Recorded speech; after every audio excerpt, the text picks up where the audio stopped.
জীবনে প্রথমবার ঘাটালের ভাষা বলে এসেছি। পশ্চিম মেদিনীপুরের একটি প্রাচীন ব্যবসায়িক শহর ঘাটাল, যেটা একসময় তার নদী পরিবহন ব্যবস্থার জন্য খুবই প্রসিদ্ধ ছিল। তবে বর্ষাকালে এই নদী ব্যবস্থাই ধারণ করে এক ভয়াবহ রূপে। যদিও ঘাটার মাস্টার প্ল্যান নিয়ে রাজনৈতিক মহল সবসময় গরম থাকে, তবুও সাধারণ মানুষের জন্য মেলেনি কোনো সুরাহা। তবে আজকের এই ভিডিওটা সম্পূর্ণ আলাদা একটা বিষয়। আজকে আমি এসেছি ঘাটালের একমাত্র ভাসমান পুল ভাষাপোল দেখতে।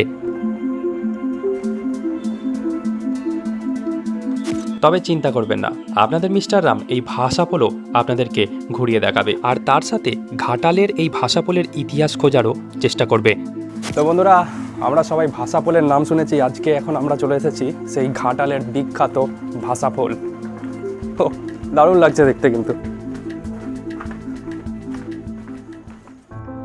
শোনা যায় অতীতে ঘাটাল ও তার পার্শ্ববর্তী অঞ্চলে রেশম ও নীল চাষের জন্য বিখ্যাত ছিল। আর তাই তো ডাচ, ফরাসি, ইংরেজ প্রভৃতি বিদেশিরা ব্যবসায়িক সুবিধার্থে ঘাটালে নীলকুঠি স্থাপন করে। আর সেই নীলকুঠিকেই কেন্দ্র করে গড়ে ওঠে কুঠি বাজার।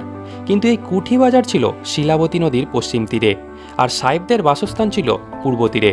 সুতরাং প্রতিদিন নদী পারাপারের সুবিধার্থে সাহেবরা তৈরি করেন এমন এক কাঠের পুল, যেটা নৌকার ওপর ভাসমান, যেটা নদীর জলস্তর বাড়ার সাথে সাথে ভেসে থাকতে পারে। সময়ের সাথে সাথে এই কাঠের পুল ঘাটালের ভাষাপোল নামে পরিচিতি লাভ করে। জীবনে প্রথমবার ঘাটালের ভাষা বলে এসেছি। এসে এখানে কিছু দাদা দেখছি মাছ ধরছে, অসাধারণ লাগছে।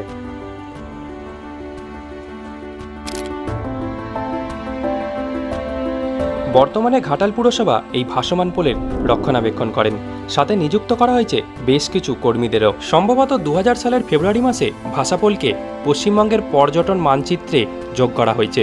পরবর্তীকালে কেন্দ্রীয় হেরিটেজ কমিশনও এটিকে হেরিটেজের মর্যাদা দিয়েছেন। তবে একটা সত্যি কথা বলতে চাই আপনাদের, যে মানসিকতা নিয়ে এই হেরিটেজ স্মারকটির রক্ষণাবেক্ষণ প্রয়োজন, সেভাবে হয় কিনা আমার সন্দেহ আছে। আমার মনে হয় আমাদের এই ঐতিহ্যকে আরও বেশি গুরুত্ব দেওয়া দরকার। আপনাদের কি মনে হয় কমেন্ট করে জানান। আর এই ভিডিওটা যদি আপনাদের ভালো লেগে থাকে তাহলে অবশ্যই একটা শেয়ার করে দেবেন। দেখা হচ্ছে আবার একটা নতুন ভিডিওতে।